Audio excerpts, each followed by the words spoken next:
Jimbo's Garage. Good afternoon, everyone, and welcome back to Jimbo's Garage. Well, for the last few months, I've been working with the brand new HTP MiG 2800i. An incredible machine, works really good. One of the good features about it is it's mobile. It has its own wheels, and you're able to wheel it anywhere you want, whether it be in the shop here, or in my case, it works really well out in my driveway area here when I got trucks or trailers or equipment that people bring over for me to repair that I can't get inside my shop. I'm able to just roll it out there. I've got a 50-foot extension cord, works perfect, and it's been really working good. However, the problem I'm having with it is we've got electrical cord, ground clamp cord, gun lead, all of which these things are 12 to 15 feet long, and currently I've got them coiled up and sitting on top of the machine, and that's okay, but I sure would like to have a better way of organization. So what I was thinking is on the gas welding bottle, I was thinking about putting a hanger on the top there so I could hang the cords in a more organized fashion on that. Now, I know on Amazon, these things are probably available elsewhere. I haven't really researched it, but I did research on Amazon, and there are a couple of different ones there. One of them is plastic. I'm not a big fan of that. The other one is some sort of a metal contraption. Don't really understand how that thing's even supposed to work. So I just thought it'd be best if I just make my own. So let me take you over to the machine. Let me show you what I'm up against, and let me tell you what I'm thinking about doing. What could possibly go wrong? Today's video is sponsored by King Metals. They've got all your fabrication needs in one location. From hinges to hardware, balusters to metal decor, brass to aluminum, and a whole lot more. You name it, they've got it. Check them out today at kingmetals.com. Now let's get back to today's video. Okay, so this is what I'm talking about. We got all these cables just piled up here. I really got no place to put them or do anything with them. And what I was thinking is something that I can screw onto the top. We'll take this off, obviously. I'll be able to make something that'll screw onto the top of the bottle right here. All the bottles that I have the same size diameter top to them, except for the acetylene. The acetylene is a little bit larger, but I've got like 9 bottles over here, and they're all exactly the same. So whatever I choose to make would be interchangeable, or I can make multiple and use them for different bottles. But I'm thinking something that screws over the top of this thing. It's about 1.5 inches tall. And we'll put some hangers on that, and we'll be able to roll up and store this much more efficiently. So let's see what we can come up with and get this little project done.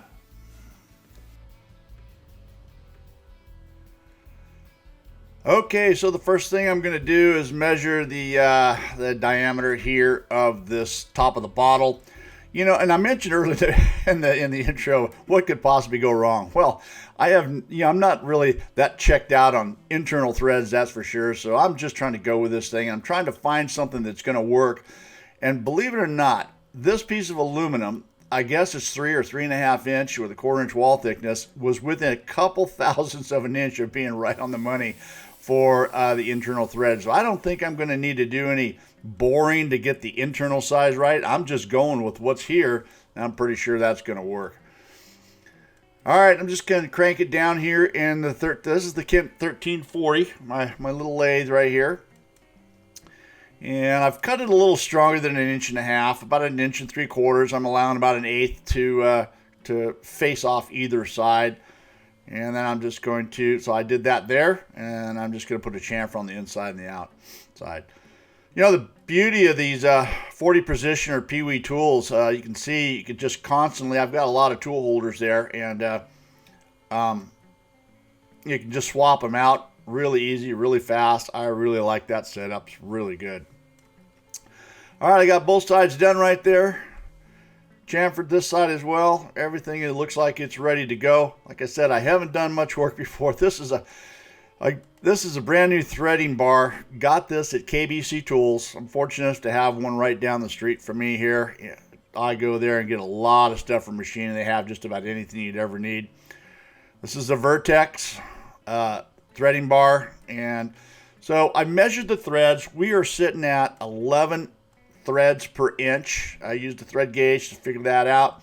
So I've got this on here, and for threading these internal threads, it is a odd number, so I think I can hit any number on the half nut and it should work fine. And so far so good. I got a little bit of aluminum lubrication oil in there. The threads are cutting really nice, much to my surprise. I've never done this before, so this is a learning experience for me. Watched a couple of videos on how to do internal threads, and I'm giving it a shot right here, and seems to be working pretty good. Right down here to the last thread right here, that was the little spring pass to clean everything up. I think I'm good to go. All right, there it is. Let's just see if this works. And that screws on there really nice, man. I'm telling you, I'm really excited about that. That's just something I wasn't expecting. That's why I said what could go wrong. I was expecting everything to go wrong there, but so far everything's going pretty good. All right, this is a piece of I think 3-inch quarter flat by quarter-inch aluminum flat bar. I'm just making some hangers right here. No rhyme or no reason. I'm just an inch and a half to match the height of the threaded piece there, and that kind of looks like it'll work. Over here at the porta band, I'm going to cut this out. I'm nothing too fancy right here. Now you can do a lot of different things. You can make longer ones, or probably there's lots of different ways of doing it. But hey, for me, this is what I'm going to go with, and I'm pretty sure that I got some confidence this is going to work. All right, that's kind of what it looks like. I'm okay with that. So I had just enough to put 2 more pieces on here. Now, I spent about 10 minutes trying to figure out how I'm going to cut this out here. This is really tricky here. The angle's really weird in order to get it in there, but this is the only material that I had. I'm just trying to squeeze these 2 pieces into what I had right here, so I'm just going to have to hack this through, and I'm sure that I can get this cleaned up here.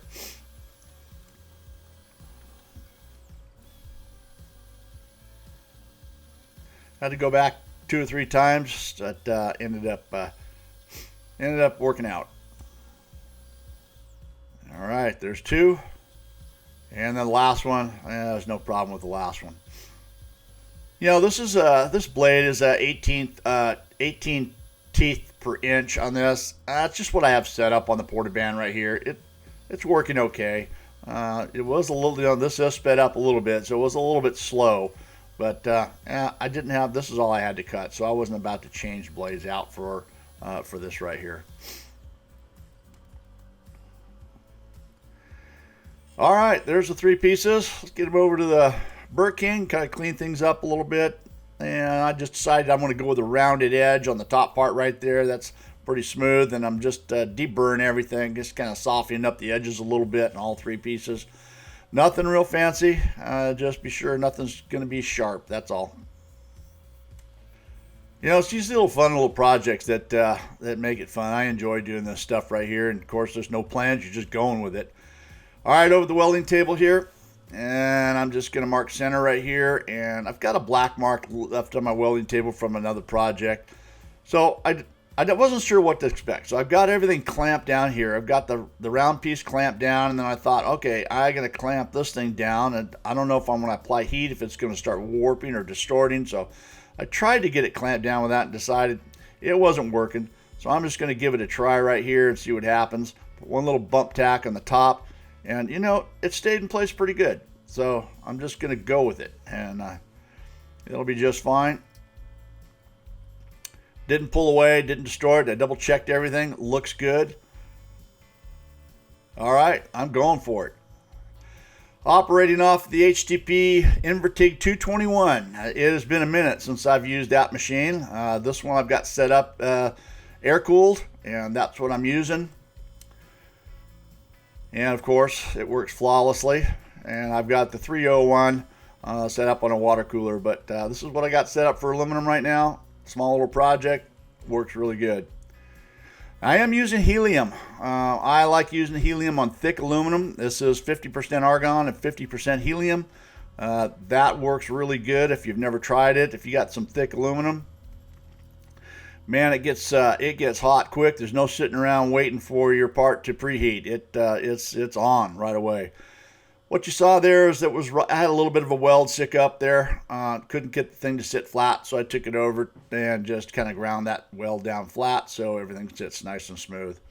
Got it lined up right here. This is the last piece. I'm only using 3 hangers. I'm leaving some space for the flow meter on the other side right there. 3 is all I really need. And everything just going nice and smooth. No complaints about everything. This has so far been a nice, clean little project. All right, there it is. Pretty happy with that. And that thing screws on really nice. And the flow meter goes on. And then all the cords, of course, get up and out of the way and a lot more organized. And that's what I was looking for. So overall, I'm very happy with the project. It was a fun little project. I hope you guys enjoyed it. Don't forget to rate, comment, and subscribe for more video. Check out my website at JIMBO'SGarage.com. Thanks for watching, everybody. And see you on the next video. See you next time on Jimbo's Garage.